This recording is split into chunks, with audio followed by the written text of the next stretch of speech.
नमस्कार दोस्तों, MK Jain classes समय समय पर जो भी कॉम्पिटिटिव एग्ज़ाम्स होते हैं उनकी जानकारी देने के लिए इस तरह के वीडियो हम आपके लिए भेजते हैं।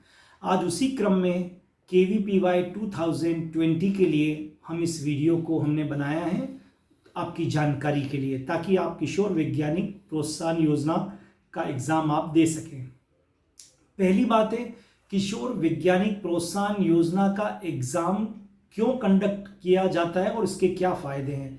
देखिए, गवर्नमेंट ऑफ इंडिया द्वारा 10th क्लास के बाद में जो बच्चे साइंस की स्ट्रीम में आते हैं, चाहे वो साइंस मैथ्स में हो या चाहे साइंस बायोलॉजी में हो, उन यंग टैलेंट्स को रिसर्च की तरफ मोटिवेट करने के लिए KVPY की स्थापना की गई है।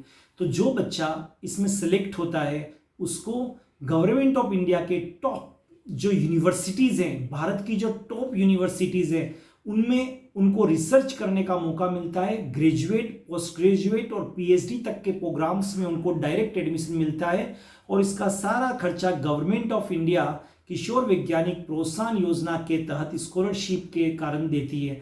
जो बच्चे मेडिकल या IIT में जाना चाहते हैं वहाँ उनको स्कॉलरशिप नहीं मिलेगी, लेकिन जो प्योरली रिसर्च की तरफ जाना चाहते हैं, graduate, BSc, MSc, post graduate की तरफ जाना चाहते हैं, उनको ये स्कॉलरशिप मिलती है। बिसाइड दिस, अगर आप KVPY स्कॉलर हो जाते हैं और भले आप मेडिकल में जाइए, IIT में जाइए, तो आपका पोर्टफोलियो बहुत बढ़ जाता है, आपको हर स्थान पर वेटेज मिलता है। तो ये तो क्यों देना चाहिए ये बताया। अब इस एग्ज़ाम को कौन दे सकते हैं? इस एग्ज़ाम को वो सब बच्चे दे सकते हैं जो क्लास 11th और क्लास 12th में अभी पढ़ाई कर रहे हैं। 11th और 12th में एग्ज़ाम देने के KVPY के 2 चांस मिलते हैं। पहला चांस 11th में, दूसरा चांस 12th में। क्लियर? तो जिन बच्चों, और एक ही बार क्लियर करना पड़ता है। मान लीजिए आपने 11th में एग्ज़ाम दिया, आपने क्लियर कर लिया, तो 12th में नहीं देना पड़ेगा।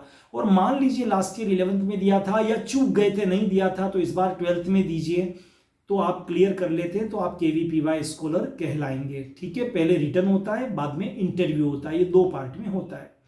अब कौन बच्चे इसको दे सकते हैं? तो एलिजिबिलिटी चाहे वो 11th का हो या 12th का हो, 10th क्लास में साइंस और मैथ्स 2 ही सब्जेक्ट बोल रहा हूं, उन सब्जेक्ट में जो मार्क्स आए हैं वो 75% से ज्यादा होने चाहिए।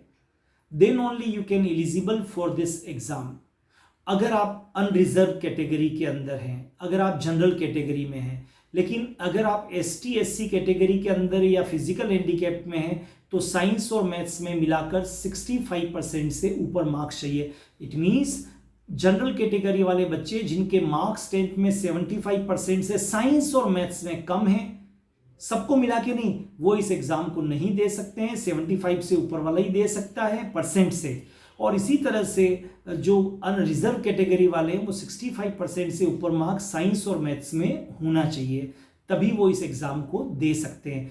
आप मतलब क्लियर कर लीजिएगा, आपके ओवरऑल इंग्लिश, हिंदी सबको मिला के अगर 75% आए और साइंस और मैथ्स में 75% से कम है, तो आप इस एग्जाम को नहीं दे सकते हैं, वो रिजेक्ट हो जाएगा मार्क्स को डालने पर। नेक्स्ट, अब इसका फॉर्म ऑनलाइन होता है। ऑनलाइन एप्लीकेशन स्टार्ट हो गया है। KVPY की वेबसाइट पे जाके इसको आप भर सकते हैं, आपके स्कूल के थ्रू भर सकते हैं, आप जिस कोचिंग में पढ़ते हैं उसके थ्रू भर सकते हैं, आप किसी कंप्यूटर साइबर पे जाके भी भर सकते हैं। और जैसे हम तो MK जैन क्लासेस में सारे बच्चों के फॉर्म यहीं से भरते हैं, तो अगर आप MK जैन क्लासेस के स्टूडेंट्स हैं तो आप हमारे यहाँ आके इस फॉर्म को भर सकते हैं। और नहीं भी है, कोई डाउट है, तो आप फ़ोन करके हमसे, जो इनके वीडियो के साथ हमने नंबर दिए हैं, आप पूछ सकते हैं, हम आपको गाइड कर सकते हैं। क्लियर? तो इसके लिए क्या क्या ज़रूरत है? नंबर 1, आपके 10th की मार्कशीट जो इंटरनेट वाली आई है, नंबर 1। नंबर 2, आपके photograph, passport size recent.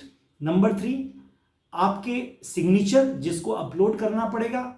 And number 4, आपका एक वैलिड ईमेल एड्रेस और आपका मोबाइल नंबर, क्योंकि OTP आता है।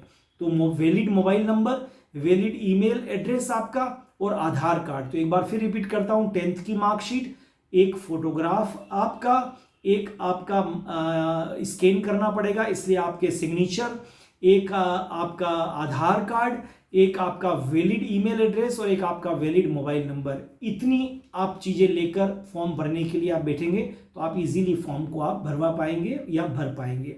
अब ये तो चीज़ें 11th और 12th सबके लिए कॉमन थी। अब कोर्स की बात करते हैं तो 11th क्लास वाले बच्चों के पेपर जो आएगा वो 2 पार्ट का होगा, 100 मार्क्स का पेपर होगा। पहले पार्ट में फिजिक्स, केमिस्ट्री, मैथ्स, बायोलॉजी चारों ही सब्जेक्ट देने पड़ेंगे। भले ही आप बायोलॉजी के हो उसको मैथ्स देना पड़ेगा, भले ही आप मैथ्स के हो बायोलॉजी देना पड़ेगा। 10th लेवल तक का कोर्स भी आता है इसके अंदर। तो 15 question each, 15 physics, 15 chemistry, 15 maths, 15 biology, मतलब आप मान के चलिए 60 आपके जो है वो पहले पार्ट में क्वेश्चंस हो गए। नेगेटिव मार्किंग होगी और 1 मार्क पर क्वेश्चन होगा।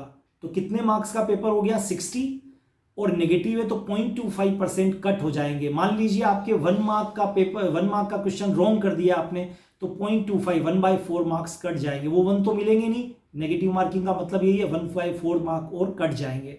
ठीक है, तो ये पहला पार्ट में। अब सेकंड पार्ट के अंदर आपके पास again physics, chemistry, maths, biology देने पड़ेंगे और यहां पर 20 क्वेश्चंस, यहां पर आपके 20 क्वेश्चंस होंगे।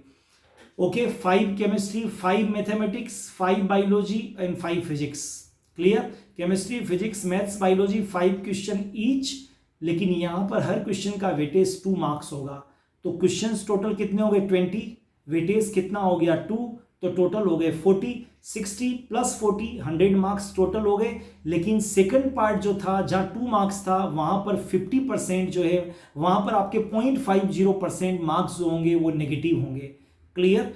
0.50 मतलब आपको 2 मार्क्स का क्वेश्चन है तो 1 मार्क मिलेंगे, 0.50 उसमें से क्या हो जाएंगे? जो आपके कट हो जाएंगे। क्लियर? आ गया समझ में आपके? तो ये सारा के सारा स्कीम जो है वो 11th क्लास के लिए, इसको हम बोलेंगे ऐसे scheme, SA, capital S, A capital, ऐसे स्कीम। लेकिन अगर आप इसी तरह से 12th क्लास में जाएंगे तो 12th क्लास के बच्चों के लिए जो पहला पार्ट होगा उसमें फिजिक्स, केमिस्ट्री, मैथ्स, बायोलॉजी और हर एक के वहां पर 20 क्वेश्चंस होंगे। लेकिन 12th क्लास के बच्चों को ये फैसिलिटी होती है कि वो कोई 3 दे, फिजिक्स, केमिस्ट्री, बायोलॉजी, बायोलॉजी वाले ये दे, मैथ्स वाले फिजिक्स, केमिस्ट्री और मैथ्स दे। तो उनके 20 उनको पहले पार्ट में 60 क्वेश्चंस को देना है। क्लियर? और हर क्वेश्चन का वेटेज कितना हो गया? 1 मार्क। लेकिन 12th में एक चॉइस है कि अगर आप बायोलॉजी के हैं तो बायोलॉजी दीजिए और मैथ्स का है तो मैथ्स दीजिए, फिजिक्स, केमिस्ट्री तो कॉमन है। यहां भी नेगेटिव मार्किंग है, 1 मार्क ईच क्वेश्चन है और 0.25% जो है वो नेगेटिव मार्किंग है। मतलब 1 नंबर का क्वेश्चन है तो 1/4 मार्क्स आपका नेगेटिव मार्किंग में कैंसिल हो जाएगा। अब जब आप सेकंड पार्ट में आएंगे तो वहां इसमें भी सेकंड पार्ट होगा, पर वहां पर फिजिक्स, केमिस्ट्री, मैथ्स, बायोलॉजी में से कोई 2 सब्जेक्ट करने पड़ेंगे। फिजिक्स, केमिस्ट्री, मैथ्स, बायोलॉजी में से कोई 2 सब्जेक्ट करने पड़ेंगे और हर एक के 10 क्वेश्चंस होंगे और हर एक का वेटेज 2 मार्क्स होगा। क्लियर? तो अगर आप फिजिक्स, केमिस्ट्री, मैथ्स, बायोलॉजी में मान लीजिए फिजिक्स और केमिस्ट्री करते हैं तो कितने क्वेश्चंस कर लिए आपने? 20, लेकिन हर क्वेश्चन का वेटेज कितना है? 2 मार्क्स, तो कितना हो गया? 40। अगेन टोटल पेपर कितना हो गया? 100 मार्क्स का हो गया और यहां पर जो नेगेटिव मार्किंग है वो 0.50 है। क्लियर? मतलब 50% मार्क्स आपके नेगेटिव में चले जाएंगे अगर क्वेश्चन रॉन्ग किया है तो।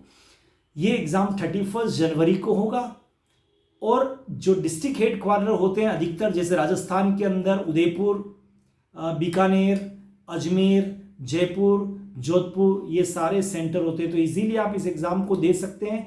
ऑफलाइन होता है, पेन पेपर मोड पर होता है ये एग्जाम, और इस एग्जाम में निकलने के बाद में जयपुर में इसका इंटरव्यू होता है, वहां पर हमको जाना पड़ता है और इंटरव्यू बड़ा आसान होता है, आप निकल जाते हैं। उसके बारे में हम आगे बढ़ाएंगे, तो आपको बताएंगे हम आगे कैसे होगा। तो आपको सबसे पहले अभी जो काम करना है वो KVPY का फॉर्म भरना है। ओके, अगर आप हमारी सहायता चाहते हैं तो MKJN क्लासेस पे फोन कर लीजिए, MKJN क्लासेस पे आके भर सकते हैं। ऑनलाइन आपको गाइडेंस दी जा सकती है कैसे भरना है। क्लियर? ओके, ये सारी चीजें आप ध्यान में रखिए, देरी नहीं करनी है आपको, क्योंकि आखिरी डेट 19 अक्टूबर है। लेकिन आप जानते हैं लास्ट डेज के अंदर बहुत ज़्यादा सर्वर पे लोड होता है, तो 2-3 दिन पहले साइट बहुत स्लो हो जाती है और आपका फॉर्म भरने में काफ़ी टाइम लगता है और आप कंफ्यूज भी हो जाते हैं उस समय। तो सभी लोग अभी इमीडिएट आज कल में इस फॉर्म को एज अर्ली एज पॉसिबल आप भर लेंगे, और कोई और इन्फॉर्मेशन चाहिए तो आप फोन से पता कर सकते हैं। Thank you so much, all the best for KVPY।